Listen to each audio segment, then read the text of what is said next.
വിനീസ് വേൾഡിലേക്ക് എല്ലാവർക്കും സ്വാഗതം. ഞാനിടുന്ന എല്ലാ റെസിപ്പീസും കിട്ടാനായി ഈ ചാനലൊന്ന് സബ്സ്ക്രൈബ് ചെയ്യുക, ബെൽ ബട്ടണും കൂടി ഒന്ന് എനേബിൾ ചെയ്യുക. നമ്മൾ ഇന്നിവിടെ ഉണ്ടാക്കാൻ പോകുന്നത് ഒരു കട്ട്ലേറ്റ് ആണ്. അതിന് വേണ്ട ഇൻഗ്രീഡിയൻസ് പൊട്ടറ്റോ 2 എണ്ണമാണ് ഞാനിവിടെ എടുത്തേക്കുന്നത്. പിന്നെ ഒരു 2-3 ബ്രെഡ് എടുത്തിട്ട് പൊടിച്ച് എടുത്തിട്ടുണ്ട്. പിന്നെ ഇഞ്ചി വെളുത്തുള്ളി പേസ്റ്റ് ഒരു 1/2 ടീസ്പൂൺ, സവാള, കുരുമുളക് പൊടി 1/2 ടീസ്പൂൺ, പച്ചമുളക് 2 എണ്ണം അത് ചോപ്പ് ചെയ്താണ്, ഒരു മുട്ട, ഉപ്പ്, എണ്ണ. ഇവിടെ ഞാൻ സൺഫ്ലവർ ഓയിലാണ് എടുക്കുന്നത്. അതൊരു പാത്രം ചൂടാകുമ്പോൾ ഒഴിച്ചു കൊടുക്കാം. അതിലേക്ക് ജിഞ്ചർ ഗാർലിക് പേസ്റ്റ് ഇട്ടു, സവാള ഇട്ടു ഒന്ന് വഴറ്റി കൊടുക്കാം. ഉപ്പും കൂടി ഇട്ടിട്ട് ഒന്നുകൂടി വഴറ്റി കൊടുക്കാം.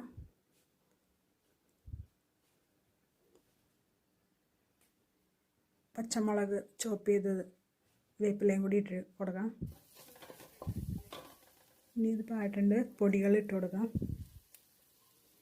കുരുമുളക് പൊടി,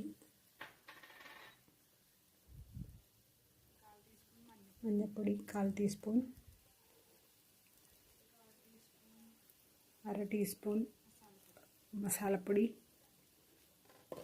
ഇതെല്ലാം കൂടി ഒന്ന് വഴറ്റി കൊടുക്കാം. ഉരുളൻകിഴങ്ങ് പൊടിച്ചത് ഇട്ട് കൊടുക്കാം. ഒന്ന് നന്നായിട്ട് മിക്സായി വരണം. അപ്പോൾ ഇതിന് ഉപ്പ് കുറവാണ്, അപ്പോൾ ഞാൻ ഉപ്പ് ഇട്ട് കൊടുത്തിട്ടുണ്ട്. മുളക് പൊടി കുറച്ച് എരിവ് കുറവായത് കാരണം കുറച്ച് മുളക് പൊടിയും കൂടി ഇട്ട് കൊടുത്തിട്ടുണ്ട്.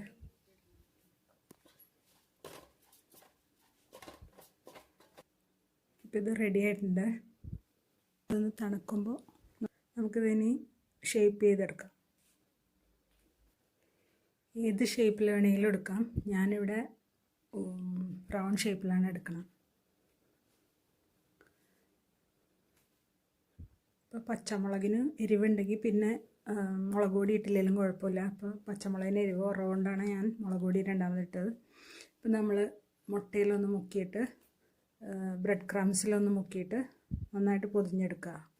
എന്നിട്ട് തിളച്ച് കിടക്കണ എണ്ണയിലേക്ക് ഇട്ട് കൊടുക്കുക. മറിച്ചിടുക, എടുക്കുക.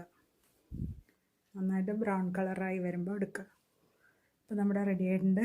നമ്മളെല്ലാം വറുത്ത് കോരിയിട്ടുണ്ട്. ഇതെല്ലാവരും ട്രൈ ചെയ്ത് നോക്കണം, ഫീഡ്ബാക്ക് അറിയിക്കണം. ഈ വീഡിയോ ഇഷ്ടമാവുകയാണെങ്കിൽ സബ്സ്ക്രൈബ് ചെയ്യണം, ലൈക്ക് ചെയ്യണം, കമൻറ്റ് ചെയ്യണം. Thanks for watching.